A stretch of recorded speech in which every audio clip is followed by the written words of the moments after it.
Hello out there. So, what we're going to do today is to prep for a panel I'm going to be on tomorrow.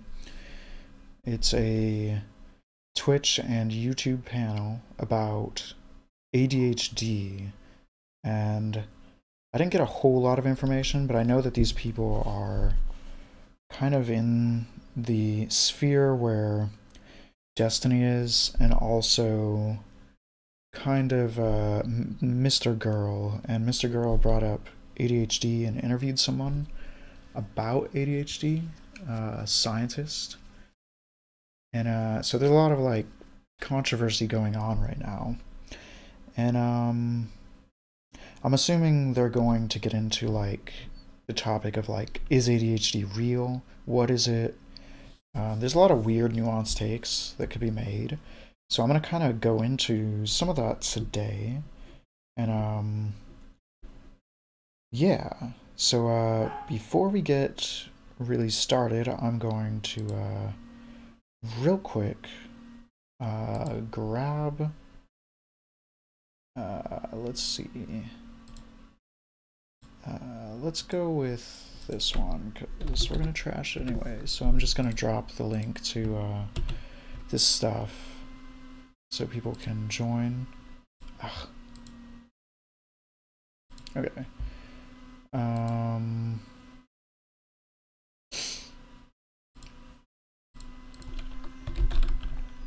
going to chill and explore ADHD as prep for tomorrow's ADHD panel. I'm going to brainstorm and just go through collecting some information just to be ready.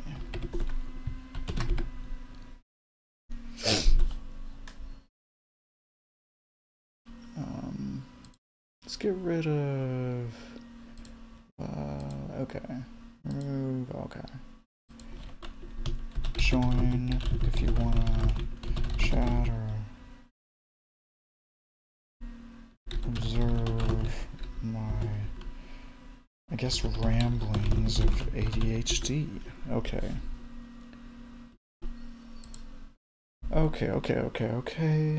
Okay. Time to start. Okay, so what I have so far, the take that I really want to get into, well, okay, I guess first, let's go with this. So the thing is, I have ADHD, supposedly. I'm diagnosed with ADHD. And that happened in 2nd grade. It was a pretty weird experience. I remember not having very much memory from before that, and then after that it kind of felt like it was as if that was the moment I became conscious or something. It was like I had woken up. And it's very weird. I don't necessarily have a lot of memories from before or after that much, but I do distinctly remember feeling like for the longest time in my life I would notice that it was as if my memory hadn't been turned on until 2nd grade. And then everything before that was really hazy and I didn't really remember much of it. Even in like 4th grade or something, or like middle school, I'd be thinking about this kind of weird experience. And I'm hoping my mic is not like wrecked right now. It looks like it's not peaking very hard, which is kind of scary and concerning. I was recently singing into it. Here we go already with being ADHD, right? But okay, so here's I guess probably one of the main takes I'm gonna get into in the panel. And I think it's the take that caused someone to invite me to the panel. It is basically this idea that the delusions in schizophrenia, dopamine, and ADHD are all kind of overlapping in a certain way. And with schizophrenia or delusionalness and ADHD being on kind of like opposite sides of this spectrum, I guess. Okay, so I sort of think that ordinary motivated behaviors typically involve a level of faith that you will get the reward that you are engaging in the behavior for. So, like, if you do your homework, part of it is that you're hoping that this will lead to you not being punished or to you being rewarded for it eventually in the long term. And I think that, so like people talk about like instant gratification. I think it's not really, so I don't think it's so much that it's about the gratification being instant. I think it's that it's guaranteed. And not just guaranteed, but minimal effort. Like the reason things are long-term goals is because they either take really long before you get the reward, or it's because there's a lot of different sub-goals, and each of those might be their own gamble. So like, when you look at something that's an instant reward, it's like, you can just like press a button. Either you wasted time pressing a button, or you get a reward and it's all good. And so I think that there's these aspects of level of effort, which is actually like the level of pain or cost that you must pay to chase that goal. Like if you invested like 5 years into like a startup and then it all collapsed and you lost all your money, and then people around you in your real life thought you're going through like some sort of crisis or you're insane for even trying it, and then you just start like losing people, like that would be terrible, right? So it's like there's like all this risk associated with engaging in such a goal. And okay, so I'm trying to think. I guess next let's get into the idea about faith. Where does faith come in? Okay, so wow, I really want to get into the gambling part, actually. Maybe we should go into the gambling part. I think we should go into the gambling part instead. Okay, so gambling. There's an interesting correlation of people who take levodopa, a dopamine drug, for Parkinson's will start to have problems with like gambling. And they also get other problems like risky sex or other things, and also psychotic symptoms. And so I was kind of thinking like, what if these are kind of connected? And because it's like gambling, you're really having like a faith that you're gonna win. Like the reason people don't gamble is because they think they're gonna lose, and it's gonna just, they're basically just paying costs and suffering. But then people who gamble, it's like they're like, I could win. And I think a lot of our decisions are actually playing through the same dynamics, and the choices we make are kind of like going through a similar thing. So like someone who's willing to gamble is also going to make choices that are kind of in alignment with whatever it is that makes them more likely to choose to gamble in the first place. And so what I think is kind of going on there is that I think the whole connection of delusions to stimulants and dopamine drugs and this whole gambling connection, I think they're connected in the way of having faith. And I think it actually, that might not be the actual, like, because it's like obviously there's probably not a faith mechanism in the brain. Maybe. There might be. Maybe because, I mean, faith is kind of necessary to navigate reality because we can't really know the truth of external reality. So maybe there is some kind of evolved faith mechanism, which is also maybe like jumping to conclusions. So here's the thing, like, with a long-term goal, what I've noticed is that I can't, like, part of it is that there's like a lot of steps, and I don't know all of the steps, and that freaks me out. So I'm kind of like, it could be something that a lot of people think is easy, like, let's say signing up for healthcare. Like, that seems like straightforward, it just seems boring.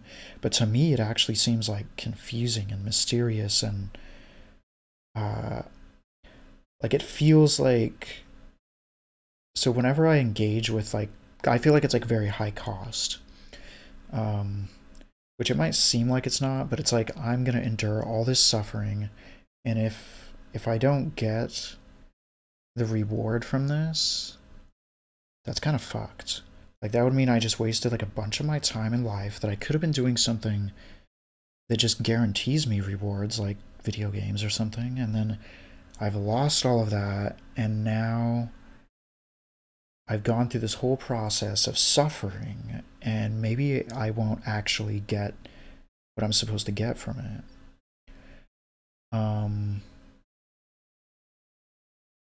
And it makes more sense when you consider school, though, because school, it's more clear that if I do homework, there's this like possibility that I might pass the class, but I've also experienced failing classes before. There's actually a chance that I'll forget my homework next time, and then this time, while I do my homework, it's actually pointless. Like, it's possible that I will dedicate a lot of suffering and blood and tears to this whole process, and then I'll be doomed. And then I'll just cry about how I did all that and it didn't work. So, like, there's some amount of that where, like, the more that it seems like I might fail, the less I will want to invest in actually trying. Okay, hold on. I need to, like, do a quick thing. I need to grab something over in this corner.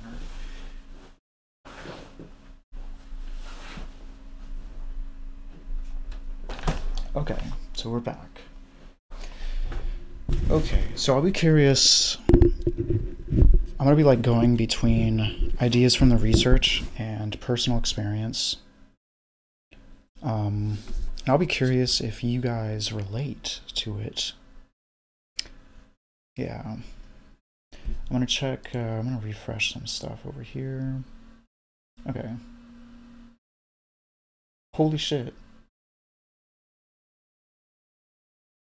Wow. It says I have 70 followers. That's crazy. I don't know if there's like a bunch of people watching right now. But, okay, so let us continue forth. Okay, where were we? Where did my ADHD train of thought lead me? So we got like this, so maybe I can, maybe I should explain why I have this open. Or maybe I should, first, maybe I should explain what I've got so far.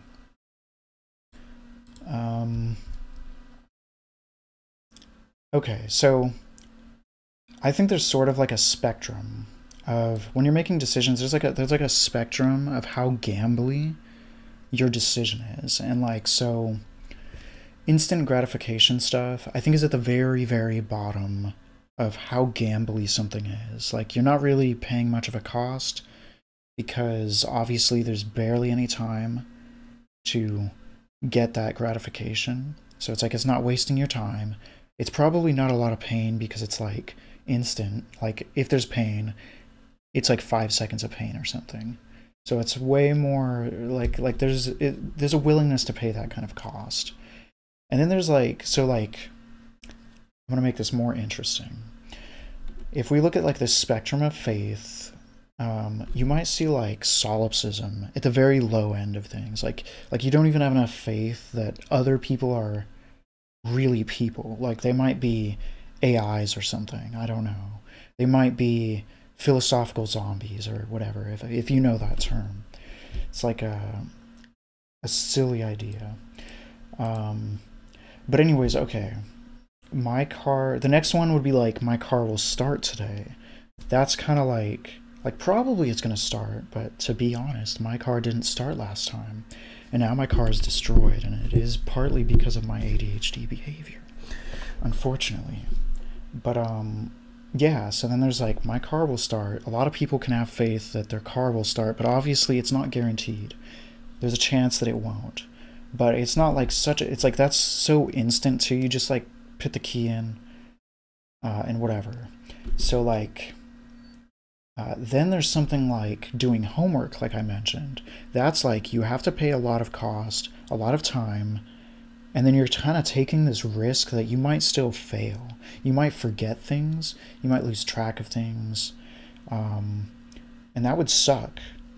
And I think there's a level of faith that people have when you have like a series of decisions for a long-term goal, when it's like a whole pyramid of decisions leading up to the reward. I think that there's an increasing amount of faith that you need to have in either your ability to get there or that it's even possible. So like, okay, let's keep going with the spectrum. So then there's something like maybe applying to grad school. That's kind of where I'm at. Applying to grad school, it's kind of like pretty painful, pretty depressing and stressful, and it questions my whole existence. And then it's like, if I get rejected, it's almost like kind of traumatic a little bit, you know? But so it's like pretty gambly, I think. But then it gets weirder. Then there's the level of faith where it's like, okay, so like I don't know if I'm gonna get into grad school, but it is possible, right? Actually, who knows if it's possible? If the universe is like predetermined, everything's just gonna happen the way it's gonna happen. And if it's actually possible or not, it kind of depends on what's actually gonna happen, right? Maybe it's all fated.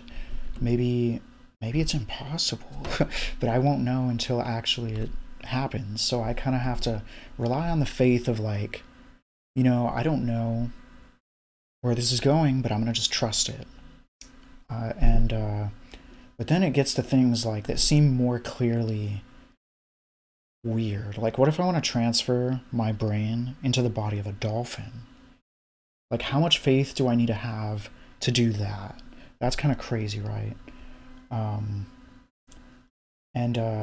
Maybe it's possible. Maybe with like all this new technology, something like that will be possible. And maybe you can see where this is going. See, like I would say I analogously can't see all the steps involved with transferring my brain into a dolphin. But maybe if I was on enough ADHD medication or cannabis, maybe then I will, maybe I'll believe it's possible and just take that leap of faith and dedicate my whole life to extremely motivated behavior trying to make it happen. And then we might get to the next level. Yeah, there's a next level where I wake up one day and I'm like, you know what? I think I'm God. And then I'm so grandiose and deluded that I'm like I don't even need evidence. I don't even need, like, I'm just gonna have faith and just roll with it, right? Yeah. So this is kind of where I'm getting at. I think that like maybe the stimulant medications are working on some level by making us have more faith in the things that we can't know. Because like if we're being truly honest about what we know and don't know about the future, especially the future, we just simply don't know. We aren't prophets, right? We can't know it. We have to rely on faith to navigate ourselves to the future, unless it's like there's a lot of instant gratification things where you just press a button and it's probably going to work unless that button or device is broken, right? But even stuff like that is kind of like the button can break. I don't know. And so I think when it's like more elaborate goals, then you're kind of like, you just have to rely on faith. And I think it's like gambling. I think that the reason the people taking the dopamine drugs start gambling more, like with levodopa, I think that's because they're having increased faith. And I think that their delusions are because I think the stimulant medications are causing them to jump to conclusions more. I think it makes you need less evidence before you're like, yep, Makes sense to me. I'm gonna roll with it. I believe it. Kind of like makes things seem more believable, like our success. And the thing is, like, I think in my own experience with ADHD, there's a lot of times, like almost the entire time I've been in university, I'm thinking like, holy shit, this is gonna be traumatic again. Like, I'm gonna fail. It's gonna be like last time. And then, like, even when I'm doing really good,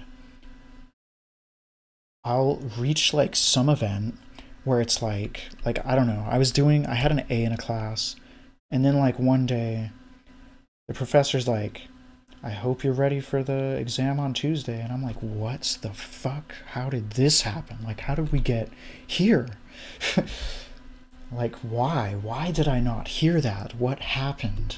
And then, like, instantly, my sense of faith and my ability to pass was like, you know what? It wasn't even like Tuesday. It was like, I think there was a time where I realized that the test was in like 2 hours or something weird like that. And I was just like, how? How does this even come to this? Like, I was doing good. How? And, yeah. So it's kind of crazy. So, I can't really show you my notes because for some reason OBS doesn't let me do that. It kind of failed when I tried to capture the window for it. But I'm going to just tell you some of the stuff I got saved that's kind of interesting. One of the studies talks about how psychostimulants work, and it talks about it as it promotes cognitive effort by biasing the benefits versus the costs of cognitive work. So that kind of sounds like what I'm talking about here, right? Kind of sounds pretty relatable. And I've noticed this with my own ideas, actually. Like, so I tried to, well, actually, let's start with stimulants. Well, I've taken stimulants and THC for trying to medicate away my problems. And when I did stimulants, it was like, okay, so just real quick, background context. I'm basically a writer. I write about kind of hypotheses, like kind of like what we're going through right now, except way more organized. And I'll put like citations or other content I do, like, I don't know, it doesn't really matter too much, but a lot of it's idea focused. And what I noticed is that on stimulants, way back when I was taking them, I would notice things like, I would notice that I would jump on weird hypotheses much quicker than I do now.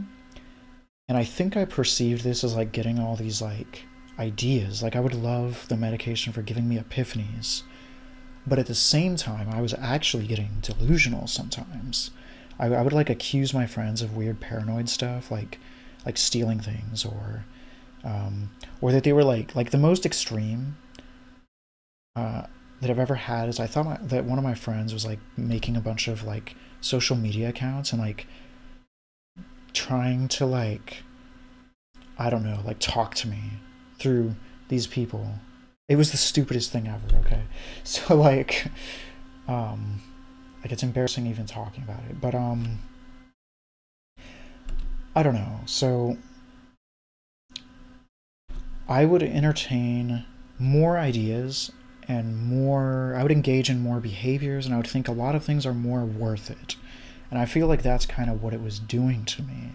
It started to make everything seem more valuable, and it's like more ideas seem good and worth running with, which actually that would kind of like, I feel like that helped with like, I think there was a genuine benefit to creativity on some level, because going through like trial and error and just kind of like sussing out ideas, there is like a value to that. But at the same time, I think I was engaging with a lot of like trash ideas, and this got way worse when I got to cannabis. It was like otherworldly levels of worse. It was like, let me think. So like I would take THC, and the most extremely absurd, stupid idea was that I thought that, Well, before I get into that, actually, what I would do is like I would take cannabis, and then I would just start writing epiphanies, and I would write like a bullet point list of like hundreds, literally hundreds of epiphanies, and then I would go back when I wasn't under the effect of the drug anymore and sift through and see which ones were good and bad. One of the interesting good ideas is that I realized that rhythm in a song, so like rhythm in a song is like, you'll have like, say, 130 beats per minute. And the interesting thing about it is it's like not super different from if you were to look at like pitch. And I know that sounds weird, but think about it. It's like, so it's like 130 BPM is kind of like 130 hertz, but that's not really an audible pitch. Audible pitch is somewhere like 2000 or something BPM technically. And maybe not BPM exactly, right? But like vibration. And so like if you have like a drum kick that's like, and you just like start speeding it up, like it becomes a pitch. And so that was kind of like an interesting thing, because it's almost like there's rhythm is like slow form pitch or waveforms, and then like there's like a certain speed which our brain can no longer detect the individual ticks of sound, and then just starts creating this thing we call pitch, which becomes like a single sound. It's almost like there's something called a flicker fusion threshold in vision, where it's like if there's like a strobe light, eventually you reach a point where the frame rate is so fast that you can't detect that it's even flickering, which is what kind of like TV screens do. You get like 60 FPS or whatever, and then it's like pretty smooth or whatever. Okay, so that epiphany was kind of interesting, or maybe it was just pointless, but it was interesting to me. And but then further down in the notebook, there's this idea about like, what if people with schizophrenia are like halfway dead? Or what if like sleep is like us flirting with death, and there's like a special cognition that is like when parts of ourselves are dead, that we gain like some special insight, and that like dreams are like visions, and like schizophrenics are like zombies or some shit. Like so you can see that's like really absurd. And this was like in the same day, I think these epiphanies happened in the same day. So it's like one of them is kind of right, maybe. The other one's like, holy shit, you've lost your mind now. Maybe. I mean, I think some of it's like definitional. I think it's like semantic trickery too, to some of this. Like sleep is obviously not like death, but you can maybe like rationalize some weird bullshit. But at the peak of this, I started to entertain weird ideas. Like I was convinced on certain highs that there's like this secret cult of people going around in society, and they just keep taking psychedelics every day, and they're like meddling in people's lives, and like they actually are like so hyper aware of things, and so like not living in a habit bubble of life or whatever. Like they're not just stuck in their behavior loops, that they're kind of like consciously observing everything, and like just that gives them like this power over people to like manipulate them, and that they're like sharing this knowledge from the last like millennia, and it like they're just like puppeteering all these people. And then I thought my GPS, my Surrey that was like speaking, was like, it would be like turn left, but it sounded like really aggressive. It was like, you must fucking turn left, bro. And then it just got all aggressive, and I'm like, holy shit, what's going on? But so yeah, like that's a level of like entertaining absurd thoughts that I think is like I'm so close to delusion there. I can taste it, right? So yeah, it's pretty nonsense, right? I'm gonna check some stuff. Refresh. Wonder if anyone's out there. If any of y'all are out there, feel free to say stuff. Have you been crazy? Okay, so the next topic that I think I'm going to get into, I don't know. I don't know if I really made the argument for the delusion dopamine thing super clear, but I think like a lot of our motivated action, it's basically like there's a whole sequence of steps involved in long-term goals that we can't see. And I think most people just kind of settle for this kind of thing where you're like I don't know how I'm going to get to the goal, but I have faith that we're going to get there. We're going to figure it out as we go. And for me, I'm like, holy shit, I don't know how the fuck I'm going to get to that goal. Like, I don't even see the goal. What the hell is going on? And it's kind of just like that for me. And I get really demotivated if I don't actually understand where my behaviors are going to actually get to the reward I want. And I think the stimulants like make it seem like rewards are more in reach, which I think is related to faith. And I think that probably religiosity in humans is probably tied to something like that. And also delusion proneness. So I think the stimulants that we're giving people, some of their function is to get people to have more faith in themselves or something like that. Faith that the reward will come one day. And I think the way that it's felt is not like religion, maybe in a very vague sense, but more like, yeah, that seems worth it. It seems worth doing this. I believe in myself, or like whatever. And I don't think it's like, I don't think it's necessarily like if you ask someone, do you think that you have the capacity to do something intelligent? I don't think it's like that, because I think I would answer yes to that. But I also think I would fuck stuff up regardless.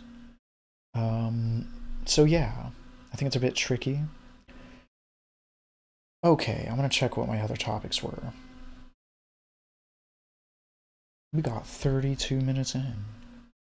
So I got some stuff like nonconformity and being trained to conform, and also psychopathy.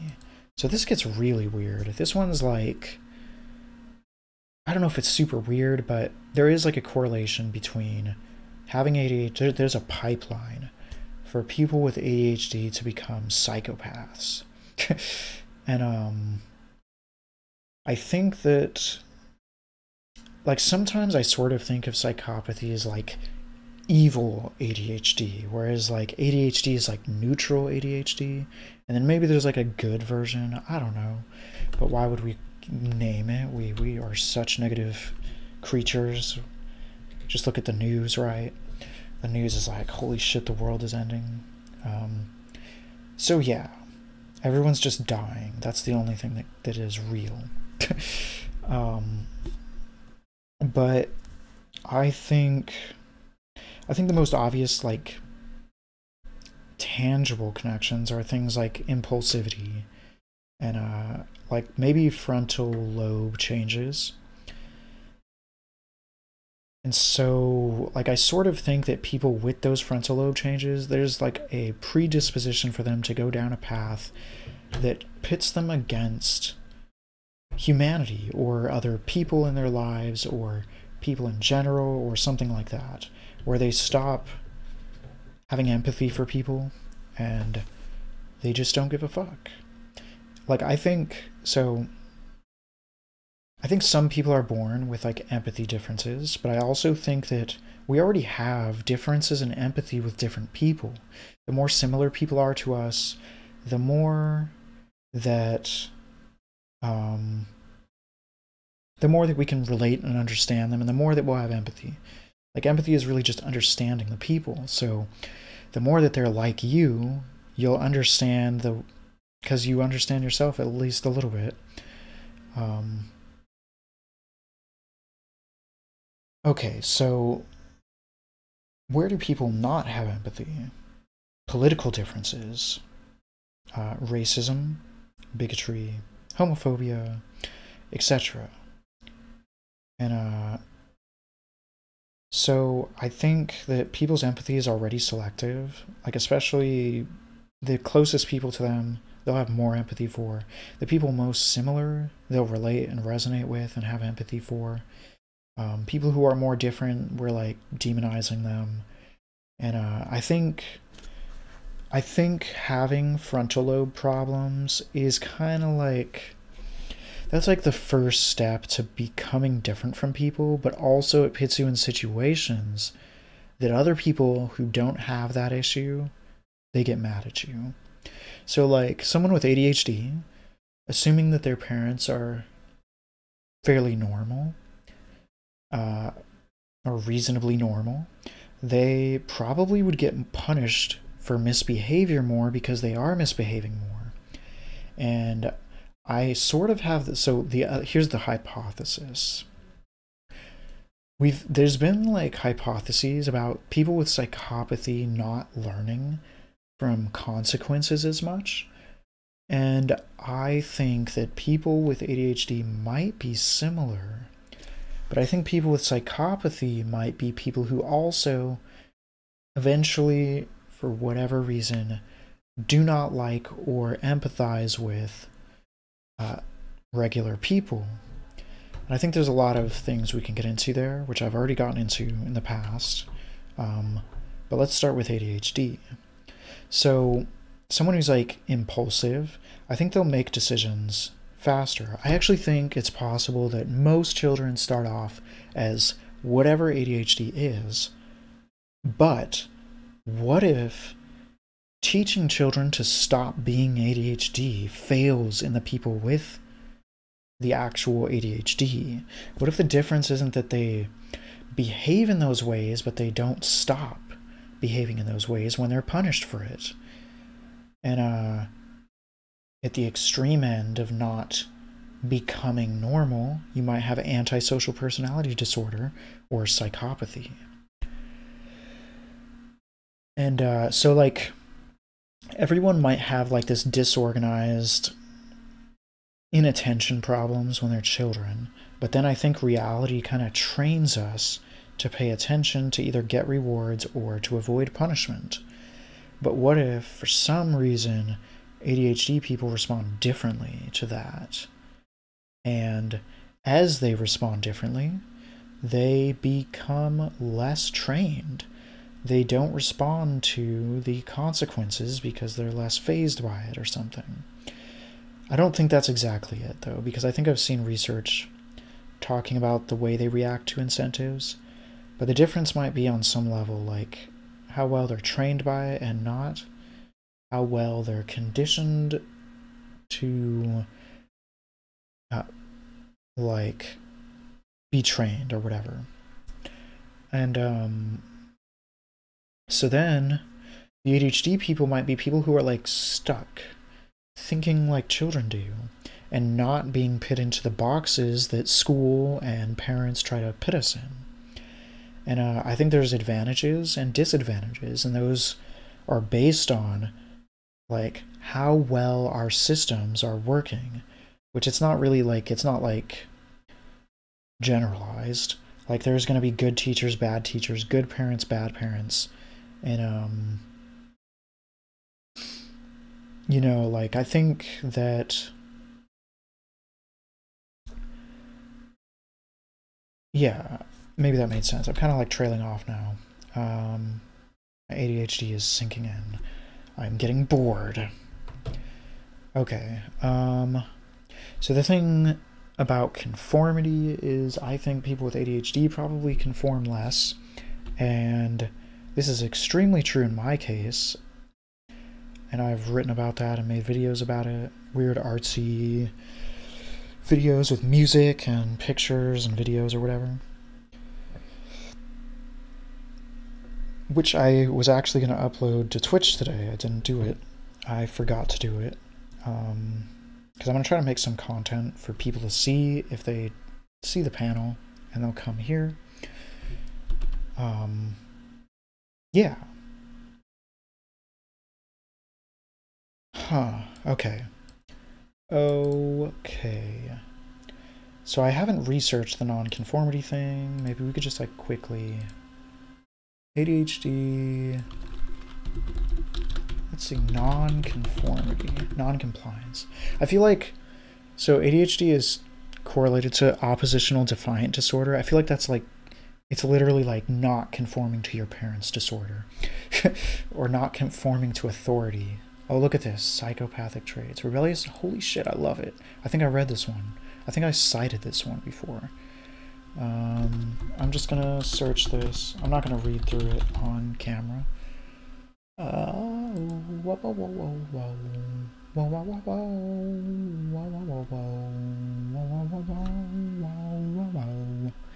subscales are blame, externalization, rebellious, nonconformity, cold-heartedness. Okay, let's go to the next one. What do they score? Rebellious nonconformity, 18.7 D2. Okay. Fuck. Okay.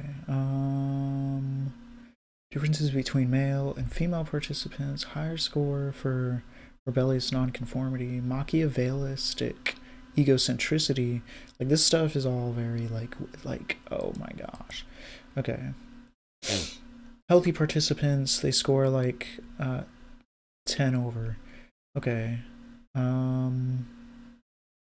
It's a small sample. It's okay. Oh, they have fearfulness.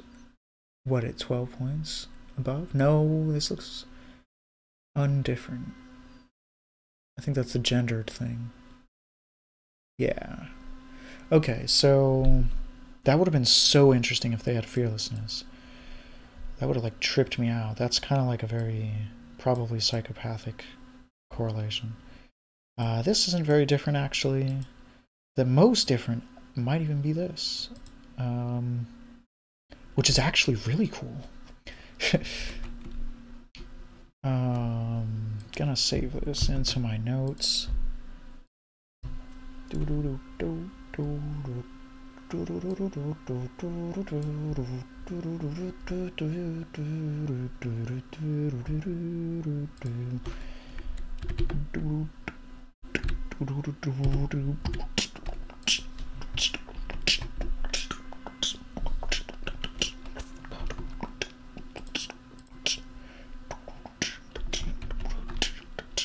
Let's get this, let's save it. Nice, okay. Let's get it going. Back to talking.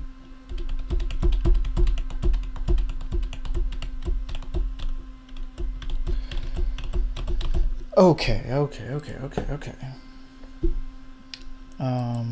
You know what I'm guessing? People probably followed because one of the panelists probably announced it or something.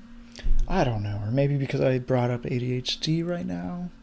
It's so weird. I didn't have 70 followers. I like more than doubled my followers all of a sudden. Okay. I want to go back into this conformity thing, actually. Let's see, what else does it say?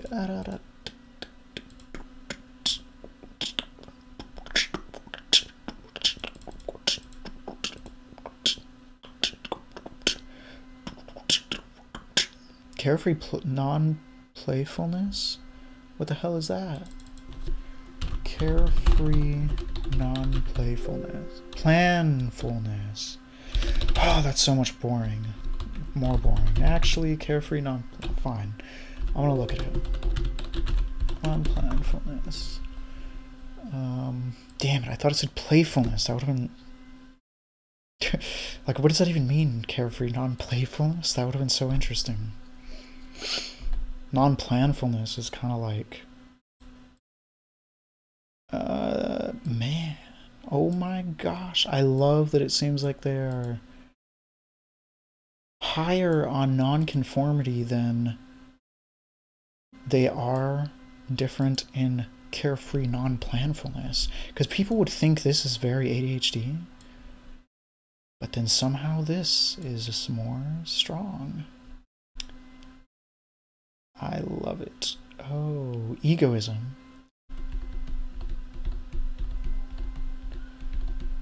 Male ADHD, female ADHD, the darker ones. Okay, so males have the most differences, it looks like.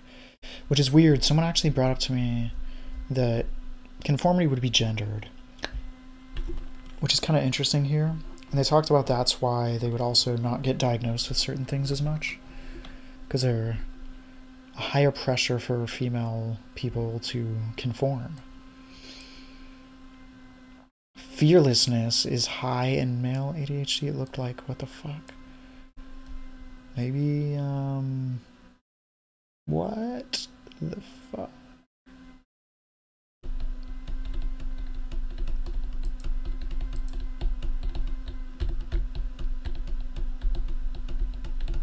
Oh, wait.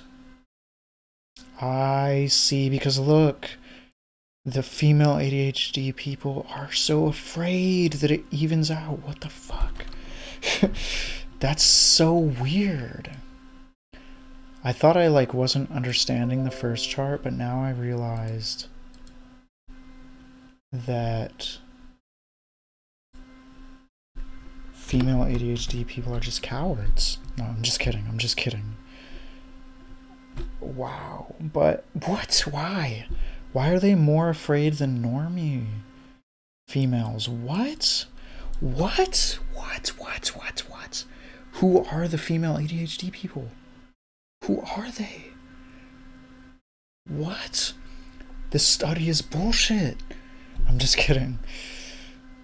But it does make me more sus of the study. Oh my god.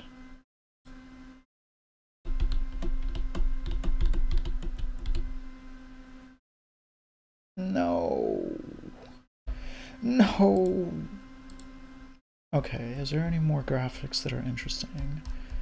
I don't care about non-playfulness anymore. Oh yeah, look. Genome-wide linkage. Childhood gender nonconformity in males? What the fuck? What? Okay, distinguishing originality from creativity in ADHD. Oh, I can't make my smile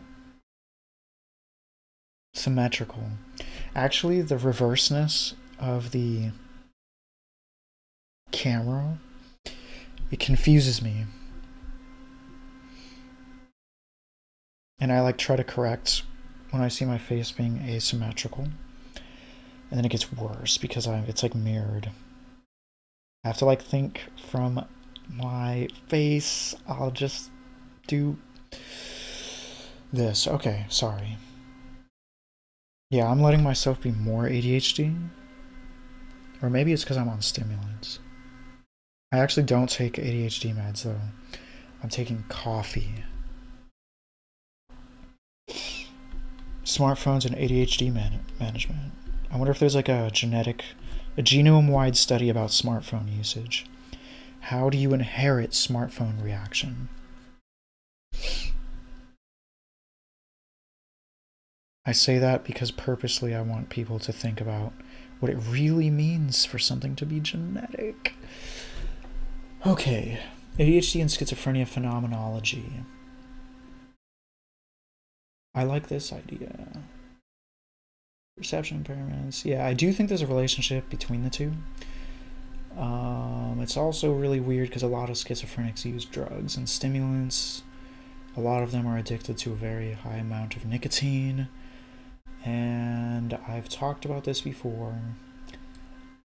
I've showed how nicotine and other stimulants, they upregulate dynorphin, which is a endogenous neurotransmitter, neuropeptide, that binds to the same receptors that salvia, the hallucinogen, does. So, I think it makes sense that people on stimulants and nicotine will get hallucinations at a high enough dose, or with enough predispositions. Yeah.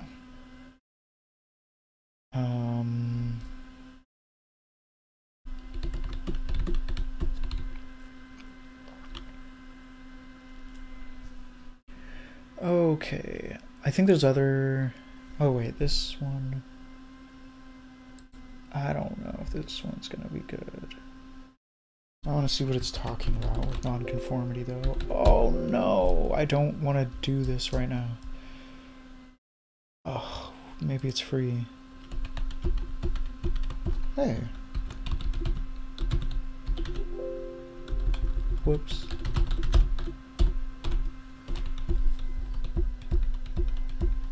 One? Yo, I don't like that. But it does talk about presented evidence for personality traits, psychosocial models of acute risk, high-risk driving. I like that it says psychosocial. Oh, that's the other important thing, is that conformity is also trained. Your parents are teaching you how to conform. So if your parents don't do that, I bet you're more likely to not be like other people, at the very least. And also, to the degree that you might have ADHD symptoms because your parents aren't like brainwashing you and training every aspect of your brain to be like everyone else who's in school. And probably their brain wasn't like that too if they're not conforming. So it's kind of like this socially contagious thing where people with ADHD probably have a tendency to also raise their children in ways that will give them more ADHD. And yeah.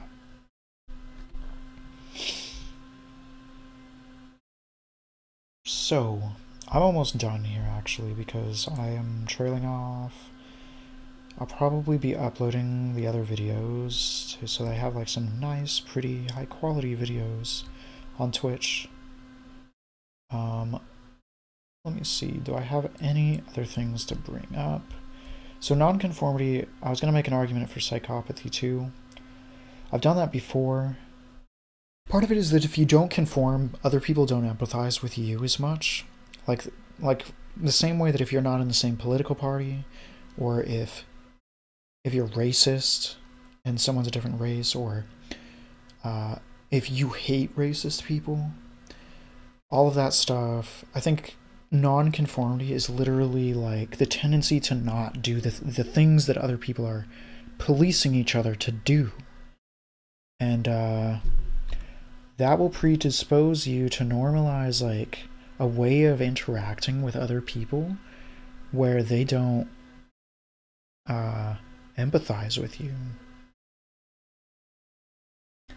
And you won't empathize with them because it's normal to just everyone just be as hateful and low empathy. It's like, it's the same as like how probably a lot of black people will not empathize with racist people. And it's not because being black causes an empathy deficit. But then like people who are racist, they're probably trained to be racist, and it's probably not that they're being racist because of an empathy deficit. Although on both sides, with black people and racist people, the people who have empathy deficits are going to be the most extreme also. So there is like a component of that, but basically I'm saying that a whole series of events will lead you down the pipeline to becoming a psychopath if you have ADHD sometimes. And like I think they'll be punished more for not complying, both by their parents and by society and by whoever else has a desire to punish them. Like liberals punishing conservatives, that's another thing. So like people with ADHD, they're probably like in the battlefield of culture war, they probably have a particular tendency to like become more extreme or something. I don't know. I don't know actually. No. Maybe not. That's really tricky because, well, you know what I think about? I think about that shaman, the weird shaman that was like broke into like the White House or whatever during that whole storming the Capitol thing. That shaman guy, I bet he has ADHD, and he used psychedelics, and everyone's like, no, this isn't representative of psychedelic users. Stop. And then, like, now I'm saying it's related to ADHD, and they're like, no, no, no, no. This isn't representative of ADHD. And I'm like, fuck you, it is. He is our mascot. Not because he stormed the Capitol, and not because he's crazy, and not because he does psychedelics, etc. Although his ADHD probably made him more likely to do all of those things. And I'm not going to diagnose him, though. I don't know who he is. I don't fucking know. I'm not a doctor. So, I'm not a preacher. Do not take my word as the word of God. I hereby denounce myself as an authority. So, yeah, if you believe in me, you're kind of crazy. You're kind of religious. Kind of insane. Just hitting that out there. I think I'm done.